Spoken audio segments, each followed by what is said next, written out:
دوستوں آج ہم بات کریں گے یاجوج ماجوج کے بارے میں، جنہیں انگلش میں گوگ میگوگ بھی کہا جاتا ہے۔ یاجوج ماجوج یہ نافذ بن نوح علیہ السلام کی اولاد میں سے ایک فسادی گروہ ہے اور ان کی تعداد بہت زیادہ ہے۔ حضرت عبداللہ ابن عمر رضی اللہ تعالیٰ عنہ سے روایت ہے کہ جن و انس کی کل 10 حصے ہیں اور ان میں سے 9 حصے صرف یاجوج ماجوج کے ہیں، بقیہ ایک حصہ انسانوں کا ہے۔ یاجوج ماجوج اولاد آدم میں سے ہیں اور ان کے 3 گروہ ہیں۔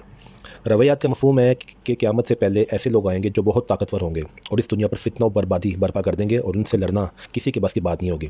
ان میں سے ایک قوم یاجوج ماجوج بھی ہیں۔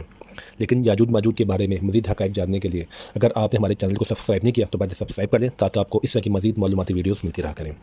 دوستوں دنیا میں کل 4 بادشاہ ایسے گزرے ہیں کہ جنہوں نے پوری دنیا پر حکومت کی، یعنی وہ اکیلے ہی اپنے وقت میں پوری دنیا کے بادشاہ تھے۔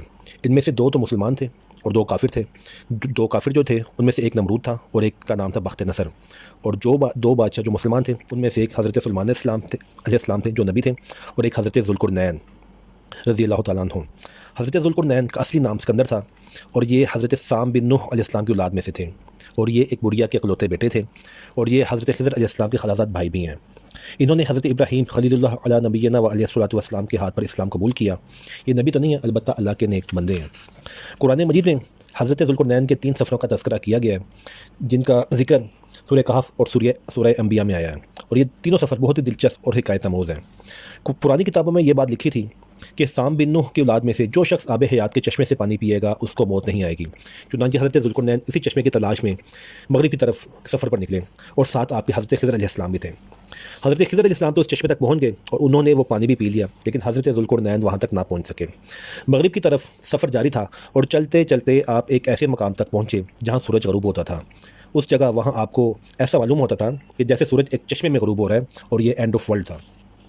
پھر آپ نے مشرق کی طرف سفر کیا اور چلتے چلتے آپ ایک ایسے مقام تک پہنچے جہاں سے سورج طلوع یعنی سن رائز ہوتا تھا، اور وہاں آپ کو ایک ایسی قوم ملی جو منسک کہلاتی تھی۔ بہرحال آپ نے اس قوم کو بھی اسلام کی دعوت دی۔ ان میں سے چند لوگوں نے اسلام قبول کیا اور باقیوں نے نہیں کیا، اور جنہوں نے نہیں کیا انہوں نے سرکشی کی اور ان کے خلاف آپ نے جنگ کی، اور الحمدللہ اللہ تعالیٰ کے حکم سے آپ کو فتح نصیب ہوئی، اور پھر اس کے بعد آپ نے نارتھ کا سفر اختیار کیا۔ جب حضرت ذوالقرنین نے شمال یعنی نارتھ کی طرف سفر کیا تو چلتے چلتے آپ مقام صدین یعنی 2 پہاڑوں کے درمیان پہنچے، تو وہاں کے مقامی لوگوں سے آپ کی ملاقات ہوئی جن کی زبان تو آپ نے بمشکل سمجھ پائے، چنانچہ اکثر گفتگو اشاروں سے کی۔ بات چیت کرتے کرتے ان لوگوں نے حضرت ذوالقرنین سے یاجوج ماجوج کے مظالم کی شکایت کی اور آپ سے مدد کی درخواست کی۔ یاد رہے یاجوج ماجوج انسانوں کی تعداد سے 10 گنا زیادہ ہیں اور ان کی تعداد بہت تیزی سے بڑھتی ہے، یعنی اگر اس وقت روئے زمین پر 7 ارب انسان ہیں تو اس حساب سے یاجوج ماجوج کی تعداد شاید 70 ارب سے بھی زیادہ ہے، اور یہ بہت ہی خونخوار اور وحشی لوگ ہیں۔